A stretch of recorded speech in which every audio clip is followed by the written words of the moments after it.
Hello everyone, welcome back to my channel future bright. I hope कि आप सब ठीक होंगे। तो आज की इस वीडियो में हम एक ऐसा टॉपिक करेंगे जो हमारे C TET, H TET, UP TET, super TET and other जितने भी टेट एग्ज़ाम होते हैं उन सब के लिए बहुत इंपॉर्टेंट है।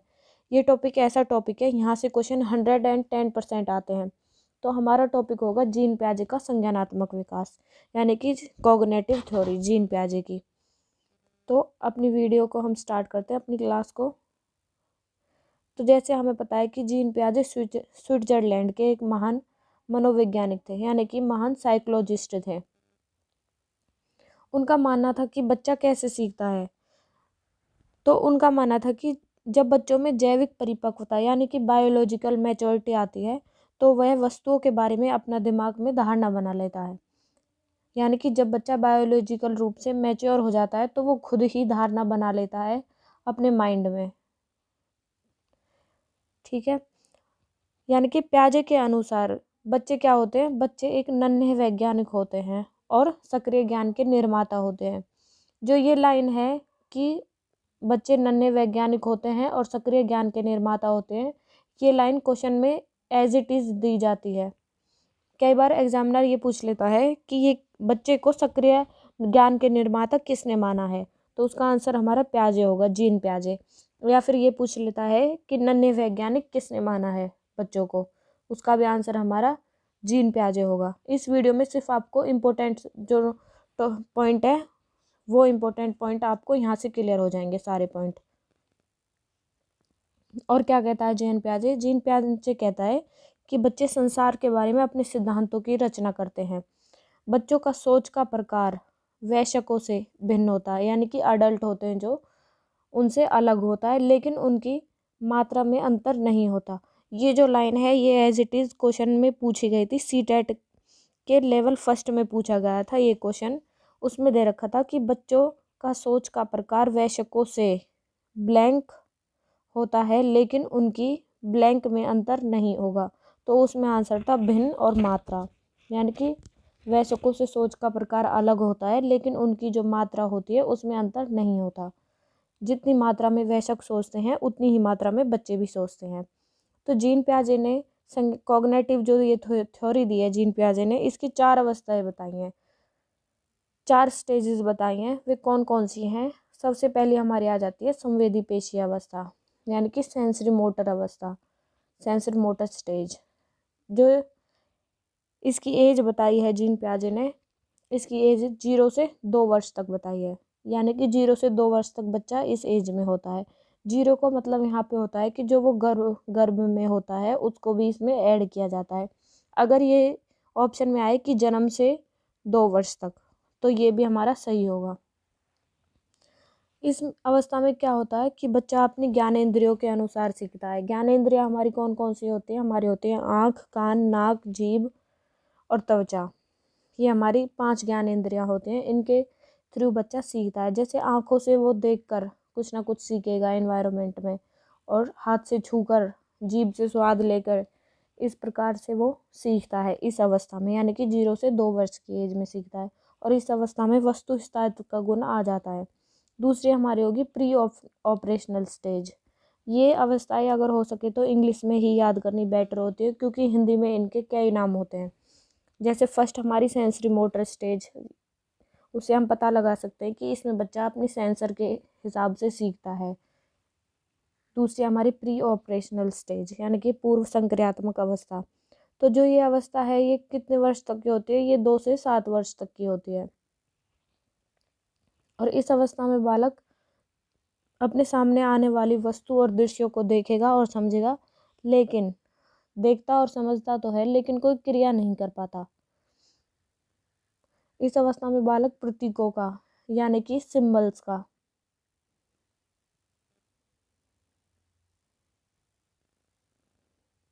यानी कि सिंबल्स का प्रयोग करने लगता है। जैसे किसी वस्तु का नाम सुनकर बालक के मन में उस वस्तु का दृश्य बन जाता है, यानी कि उस वस्तु का चित्र बन जाता है जिस वस्तु के बारे में वो सोचेगा दूसरी अवस्था में।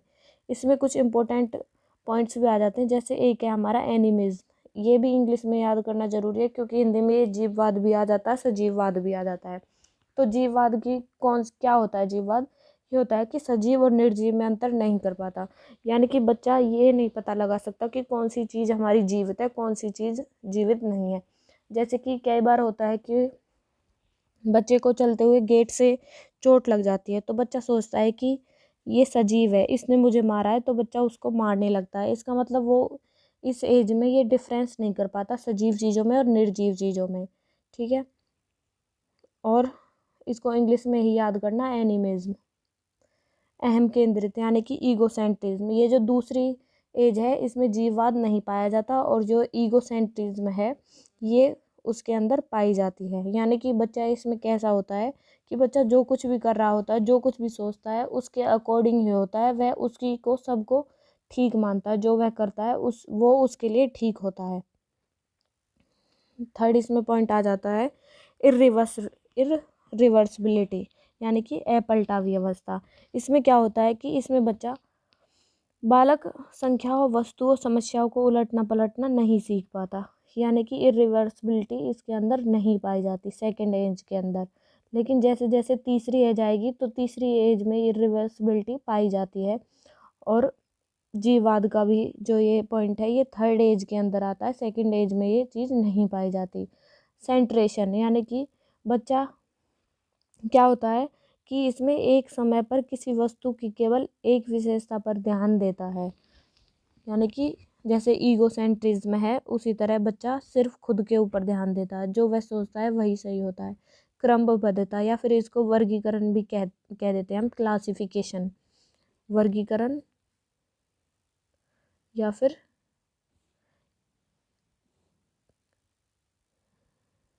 क्लासिफिकेशन या फिर सीरिएशन भी बोल देते हैं इसको, ठीक है। तो इसमें क्या होता है कि इसमें जो बालक होता है वो वस्तु और तथ्यों को उनके आकार में रखना नहीं सीख पाता। जैसे क्या होता है कि बच्चे को हम एक तो ये गिलास देते हैं, इस गिलास में पानी है, और एक ये हम कटोरे में पानी दे देंगे, पानी की मात्रा बराबर होगी, लेकिन बच्चा इनमें डिफरेंस नहीं कर सकता कि कौन सी में पानी ज़्यादा होगा, कौन से में कम होगा।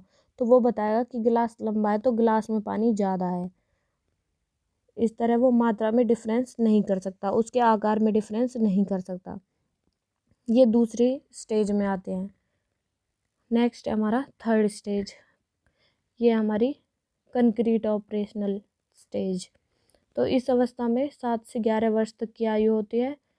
इस अवस्था में बालक के सामने रखी हुई चीज़ें और दृश्यों को देखकर उन पर चिंतन करना शुरू कर देता है। यहाँ पे एक पॉइंट बहुत इंपॉर्टेंट आ जाता है कि बच्चा यहाँ पे चिंतन करना शुरू कर रहा है, पूरी तरह से चिंतन नहीं कर सकता, लेकिन यहाँ पे शुरू हो जाता है। और इस अवस्था में अपलटावी, इरिवर्सिबिलिटी, जीववाद, मुद्राभार आदि का गुण आ जाता है, यानी कि एनिमीज और इरिवर्सिबिलिटी का गुण आ जाता है। नेक्स्ट है हमारी फोर्थ, फॉर्मल ऑपरेशनल स्टेज, यानी कि औपचारिक संक्रियात्मक अवस्था। इसकी एज कितने होते हैं? इसकी होती है 11 वर्ष से 15 वर्ष तक की होती है। इसमें हाँ, जैसे हमारी ये थर्ड एज थी मूर्त संक्रियात्मक अवस्था, तो इसमें मूर्त का क्या अर्थ होता है? मूर्त का अर्थ होता है कि बच्चा उन सब चीज़ों के बारे में ही सोच सकता है जो उसके सामने रखी हुई होती है, यानी कि जो उसको दिखती हैं सामने। मूर्त का अर्थ होता है कि मूर्त रूप से उसके सामने प्रदर्शित की गई वस्तुएं, ठीक है। और ये है औपचारिक संक्रियात्मक अवस्था। इसमें ऑप्शन में अमूर्त संक्रियात्मक अवस्था भी आ सकती है, यानी कि अमूर्त का मतलब होता है जो चीज़ें हमारे सामने नहीं होती उनके बारे में भी हम सोच सकते हैं। तो जो हमारी फोर्थ एज है 11 से 15 वर्ष की, इसमें हम अमूर्त चिंतन भी करना कर देते हैं, ठीक है। तो इसमें क्या होता है कि ये संज्ञान की सर्वोच्च अवस्था है। इसमें बालक न दिखने वाली चीज़ों, यानी कि अमूर्त चीज़ों, न दिखने वाली चीज़ें जो अमूर्त होती है, जिनके बारे में हम कल्पना भी कर सकते हैं, उनके बारे में चिंतन करने लगता है। इसमें बालक नियमों के ऊपर भी तर्क करने लगता है। तो इस सिद्धांत को बिल्कुल एक्यूरेट या फिर इसको सफल सिद्धांत नहीं माना गया था पियाजे को। इसकी भी कुछ मनोवैज्ञानिकों ने आलोचना की थी। तो पियाजे ने इसकी आलोचना क्यों की गई थी? पियाजे ने मानसिक विकास के चरणों के क्रम को अपरिवर्तनीय बताया है। किसने बताया है? वाइगोत्स्की ने बताया है, ठीक है।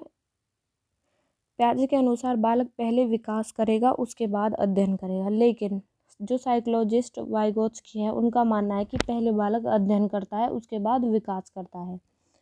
अगर इसके 2-3 पॉइंट और हैं इम्पोर्टेंट जो पियाजे की थ्योरी से रिलेटिव हैं। सबसे पहले आ जाता है हमारा अडेप्टेशन, यानी कि अनुकूलन। इसका मतलब क्या होता है कि जब व्यक्ति एक वातावरण से दूसरे वातावरण में जाता है, जैसे कि हम इंडिया में रहते हैं, इंडिया से हम अदर कंट्री में जाएंगे तो हम खुद को वहाँ पे जाके उस इन्वायरमेंट में ढाल लेते हैं, उस इन्वायरमेंट में हम खुद को एडजस्ट कर लेते हैं, तो इसी को अनुकूलन कहा जाता है।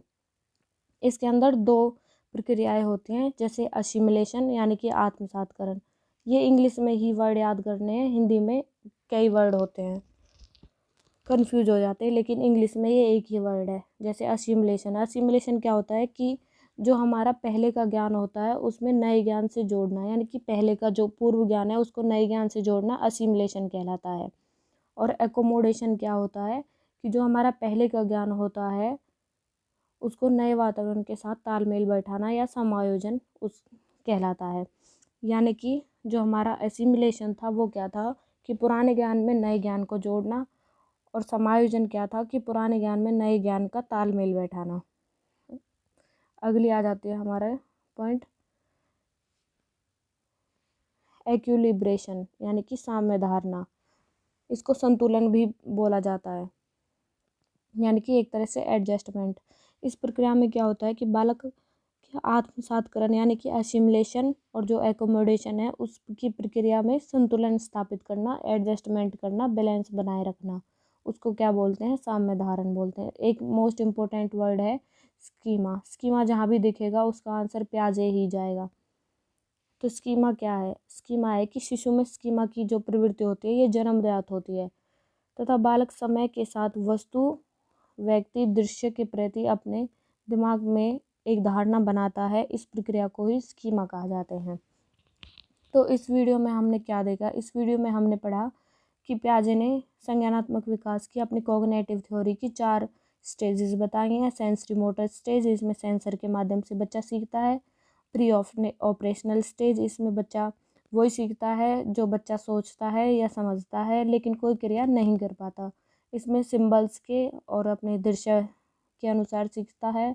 इसमें बच्चा जीववाद नहीं पाया जाता है, अहम केंद्रित होता है, पलटा व्यवस्था नहीं होती, केंद्रीकरण होता है, और इसमें वर्गीकरण या क्रमबद्धता नहीं होती। मूर्त संक्रियात्मक अवस्था यानी कि कंक्रीट ऑपरेशनल अवस्था ये 7 से 11 वर्ष की होती है, और इसमें बच्चा चिंतन करना शुरू कर देता है मूर्त चीज़ों को लेकर। औपचारिक संक्रियात्मक अवस्था फॉर्मल ऑपरेशनल स्टेज, इसमें क्या होता है, इसमें बच्चा अमूर्त चीज़ें जो उसके सामने भी नहीं होती उनके बारे में चिंतन करना और तर्क करना शुरू कर देता है। और इस सिद्धांत की आलोचना किसने करी है? वाइगोत्स्की ने इसकी आलोचना करी है। फिर इसके ये इम्पोर्टेंट कुछ पॉइंट आ जाते हैं। तो आज की वीडियो हमारी यहीं तक। ये हमारा पियाजे का कंप्लीट टॉपिक है। Thank you. अगर आपको हमारी वीडियो अच्छी लगी है तो हमारे चैनल को सब्सक्राइब ज़रूर करें।